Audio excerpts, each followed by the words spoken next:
L'épisode débute alors que Demey, allongée sur le canapé, fait semblant de dormir. Après quelques instants, elle se redresse lentement, enfile discrètement son manteau et sort silencieusement de la maison. Elle aperçoit 2 gardes qui discutent tranquillement près de la grille principale. Afin d'éviter d'attirer l'attention, elle décide de faire le tour et passe par l'arrière de la maison, puis escalade la clôture avec précaution. Pendant ce temps, Denise et Asuman se rendent chez Ferit pour rendre visite à Nazli. Une fois sur place, Asuman explique à Nazli qu'elle est venue récupérer la clé de leur ancienne maison, car elle n'en a plus besoin désormais. Nazli lui répond avec sincérité qu'elle se sent mieux ici, chez Ferit, qu'elle ne s'est jamais sentie ailleurs. Elle ajoute que malgré les épreuves, cet endroit lui apporte une forme de sécurité et de paix intérieure. Pendant ce temps, Demey est déjà à bord d'un taxi. Elle tente de joindre son frère Denis par téléphone, mais ce dernier ne décroche pas. Inquiète, elle fixe son écran, soupire longuement et demande au chauffeur de l'arrêter devant la maison de Denise. Arrivée sur place, elle sonne plusieurs fois à la porte, sans obtenir de réponse. L'absence de son frère la plonge dans une profonde inquiétude. Elle murmure pour elle-même qu'elle ne sait plus quoi faire. Chez Ferit, une discussion commence entre Denis et Ferit. Denis affirme qu'il est sûrement difficile pour un homme comme lui, habitué à vivre seul, de partager désormais son quotidien avec une autre personne. Ferit répond calmement que les choses n'ont pas tellement changé, car Nazli et Bulut vivaient déjà ici avant leur mariage. Mais Denise insiste en disant que ce n'est plus la même chose, puisque maintenant Nazli ne travaille plus pour lui, elle est son épouse. Ferit affirme qu'ils sont désormais mariés, qu'ils prennent toutes les décisions ensemble et conseille à Denise de se concentrer sur sa propre vie au lieu de se mêler de la sienne. Alors qu'ils discutent encore, Asuman et Nazli arrivent au salon. En les voyant, elle demande ce qu'il se passe, car l'ambiance semble tendue. Soudain, quelqu'un frappe à la porte. Tous se retournent, intrigués, et découvrent à travers la vitre une Demey paniquée et bouleversée. Denis se précipite pour lui ouvrir. Il lui demande ce qu'elle fait là et surtout pourquoi elle semble si effrayée. Ferit s'approche et lui pose la même question. Demey leur dit qu'elle a quelque chose de très important à leur révéler au sujet de Hakan. Denise, surpris, insiste pour en savoir plus. Elle répond que c'est quelque chose de grave et qu'elle devait absolument en parler à quelqu'un. Elle entre dans la maison et Ferit lui tend un verre d'eau. Au même moment, Hakan, furieux, cherche Demey partout. Il est avec Bekir et d'autres hommes et leur reproche de ne pas l'avoir surveillé correctement. Bekir, inquiet, lui dit que si Demey parle à quelqu'un, ils sont tous perdus. Hakan, enragé, décide d'aller directement chez Denise, pensant la trouver là-bas. Chez Ferit, Demey est assise dans un coin du salon. Elle regarde fixement son téléphone qui se met à sonner. C'est Hakan qui l'appelle, mais elle refuse de décrocher. Denise, voyant son trouble, lui demande si Hakan lui a fait du mal. Il commence à perdre patience. Peu après, c'est Denise que Hakan appelle. Demey lui demande de ne pas répondre, mais Denise décroche quand même. Hakan lui dit qu'il n'arrive pas à joindre sa femme et lui demande si elle est avec lui. Denise lui demande pourquoi il est aussi inquiet. Hakan fait semblant d'être calme et demande à parler à Demey. Denise lui tend le téléphone à contre-cœur et Demey, après une hésitation, le prend. Hakan lui parle d'un message qu'il lui a envoyé. Il lui demande de le lire avant de dire quoi que ce soit à qui que ce soit. Demey s'excuse, s'éloigne dans une autre pièce et regarde le message. Hakan lui dit qu'il sait qu'elle s'apprête à tout révéler, notamment qu'il a tué Demir et Zeynep. Elle le confirme, disant qu'elle en a assez de ces manipulations. Hakan rit et lui rappelle qu'elle a aussi commis des fautes, comme avoir enfermé Nazli dans une chambre froide. Demey réplique qu'avec un bon avocat, elle pourrait s'en sortir, ce qui n'est pas son cas à lui. Hakan rigole de plus belle, puis lui dit qu'elle ne le connaît vraiment pas. Il lui demande encore une fois de regarder son téléphone. Demey découvre alors avec horreur la photo de Tahir, mort. Bouleversée, elle lui demande ce qu'il a encore fait. Akan lui rappelle qu'elle a elle-même tiré plusieurs fois dans la forêt sur une photo que lui avait accrochée à un arbre. Elle se souvient des tirs et comprend avec effroi que Tahir était caché juste derrière cette photo. Akan lui dit qu'elle est désormais, comme lui, une meurtrière et qu'il n'hésitera pas à la dénoncer si elle parle.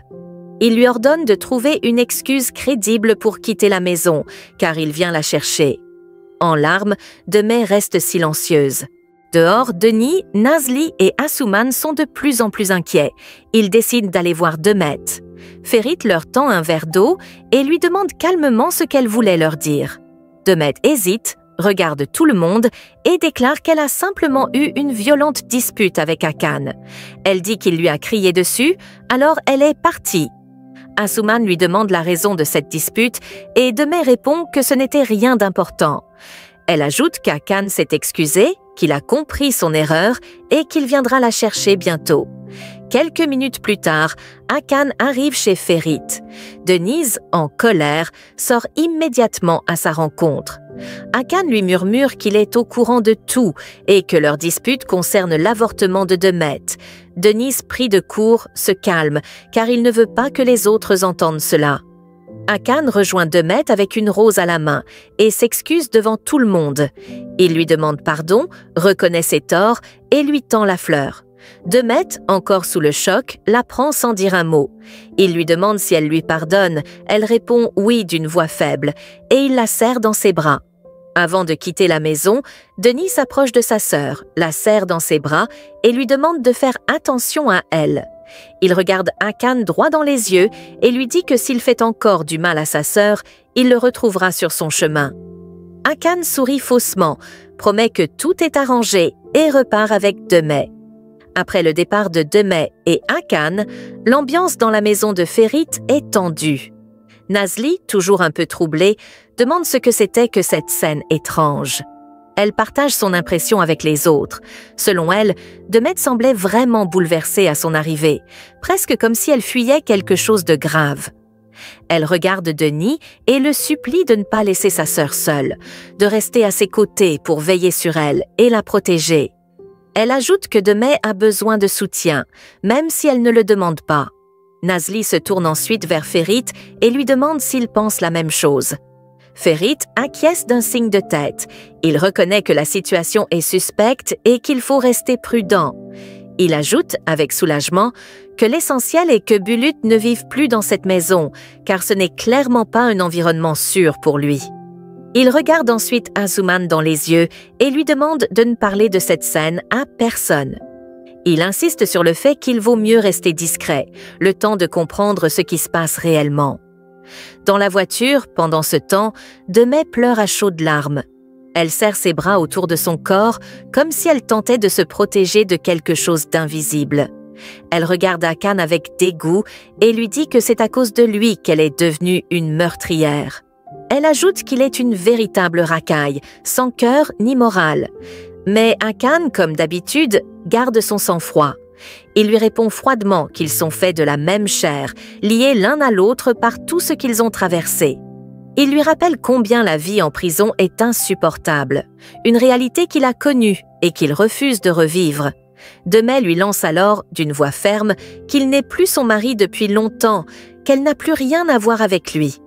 De retour chez Ferit, Nazli entre discrètement dans la chambre de Bulut, qui est profondément endormi. Elle s'approche de lui avec tendresse, lui caresse doucement les cheveux et lui dépose un baiser sur le front. Ferit arrive à son tour, sourit en voyant la scène et vient enlacer Bulut un instant avant de le laisser dormir tranquillement.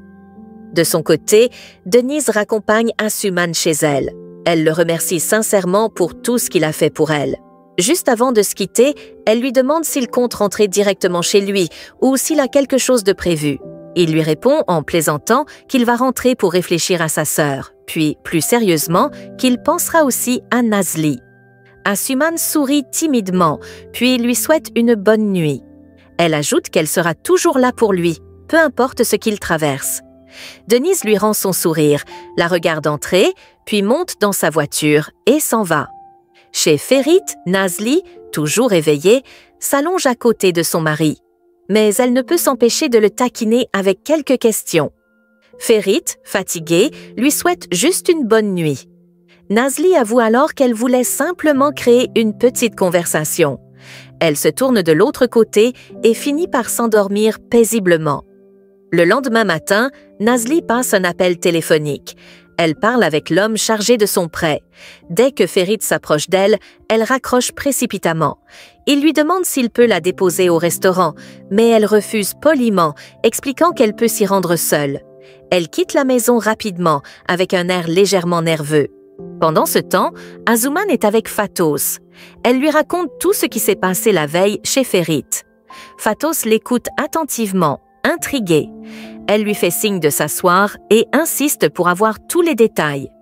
Azouman lui décrit la scène, en disant que Demey est arrivée terrifiée, comme si elle avait vu un fantôme. Ensuite, Hakan est venu la chercher et Demey est reparti avec lui sans vraiment expliquer ce qui se passait.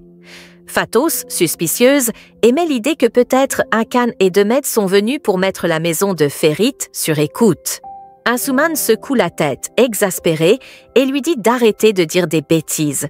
Les deux jeunes femmes se lèvent ensuite pour aller ensemble au restaurant, prêtes à commencer une nouvelle journée. De son côté, Nazli se rend à son rendez-vous avec son prêteur. Elle signe rapidement les documents, sans même les lire attentivement. L'homme lui remet une somme de 30 000 livres turques, avec une clause de remboursement de 10 000 par mois.